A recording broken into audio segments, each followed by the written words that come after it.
Police, ये सब जैसे ही आप सुनते होंगे आपके जेहन में दो ही ख्याल आते होंगे, एक सकारात्मक, एक नकारात्मक। सकारात्मक की बात करें तो ईमानदार, कौशल और कुशल पुलिसकर्मी, और अगर नकारात्मक की बात करें तो बेईमान, भ्रष्ट और करप्ट पुलिस अफसर। लेकिन आज हम आपको जो कहानी बताने जा रहे हैं उसने भी गोपालगंज पुलिस की छवि को आसमान पर पहुंचा दिया है। आपने अक्सर सुना होगा, देखा भी होगा कि पुलिस ने फंसा दिया, लेकिन आज पुलिस ने फंसाया नहीं बल्कि त्वरित कार्रवाई करते हुए फंसने से एक बुजुर्ग दंपति को बचा लिया। पूरा मामला भोरे थाने के भदवही गांव का है। दरअसल भोरे थानाध्यक्ष रोहिणी उपाध्याय और पुलिस पदाधिकारी हलीम अंसारी को यह सूचना मिली कि एक व्यक्ति अपने छत पर अवैध शराब का भंडारण कर शराब की बिक्री कर रहा है। सूचना मिलते ही पुलिस हरकत में आई, देर रात भदोही गांव पहुंची और सूचना जिस मकान की मिली थी उस मकान के छत पर भी गई। सूचना सही निकली, मकान के छत पर एक बोरी रखा था, बोरी में शराब रखी थी और पुलिस ने उस शराब को बरामद भी कर लिया। कार्रवाई होनी तय थी, लेकिन इसी दौरान पुलिस के सामने एक दूसरी तस्वीर भी आ गई। जिस मकान के छत से पुलिस ने शराब बरामद किया वो 70 वर्षीय बुजुर्ग रामाशंकर भगत का मकान था, जहां वे अपनी बुजुर्ग पत्नी प्रभावती देवी और बहू सविता देवी के साथ रहते हैं।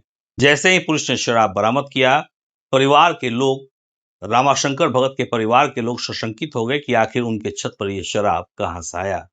पास के मकान के छत की दीवार और उनके छत की दीवार समानांतर थी, जिससे यह लग रहा था कि बगल के छत से किसी ने शराब रखकर उन्हें फंसाने की कोशिश की है।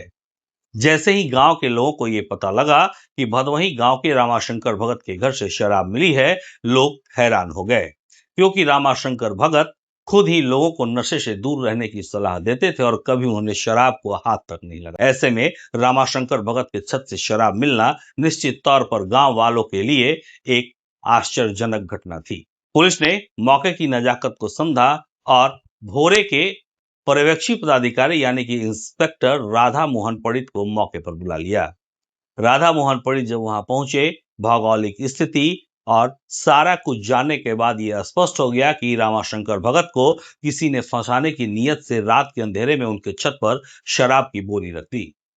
फिर क्या था, पुलिस ने ईमानदारी दिखाई और अज्ञात सूचना देने वाले के खिलाफ प्राथमिकी दर्ज कर ली। हालांकि शराब की बरामदगी हो गई, मद्य निषेध उत्पाद अधिनियम के तहत प्राथमिकी भी दर्ज हुई, लेकिन रामाशंकर भगत, उनकी पत्नी प्रभावती देवी और सविता देवी पर पुलिस की ईमानदारी के कारण आज तक नहीं आई। भोरे पुलिस की ये कार्रवाई आज इलाके में नजीर बनी है। अभी हाल ही में एसपी विनय तिवारी के द्वारा जादवपुर थानाध्यक्ष को जेल भेजा गया भ्रष्टाचार के मामले में, और इधर भोरे पुलिस की ये कार्रवाई, जहां शराब की बरामदगी के मामले में किसी को फंसाने की साजिश थी, वहां ईमानदारी पूर्वक न सिर्फ शराब बरामद किया बल्कि अज्ञात सूचना देने वाले के खिलाफ प्राथमिकी दर्ज कर ली। जिसके छत से शराब बरामद हुआ उसके खिलाफ कोई कार्रवाई नहीं हुई, तो निश्चित तौर पर भोरे पुलिस की ये कार्रवाई काबिले तारीफ है। फिलहाल आप पुलिस की इस कार्रवाई को लेकर क्या सोचते हैं, ये कमेंट सेक्शन में जरूर बताइएगा।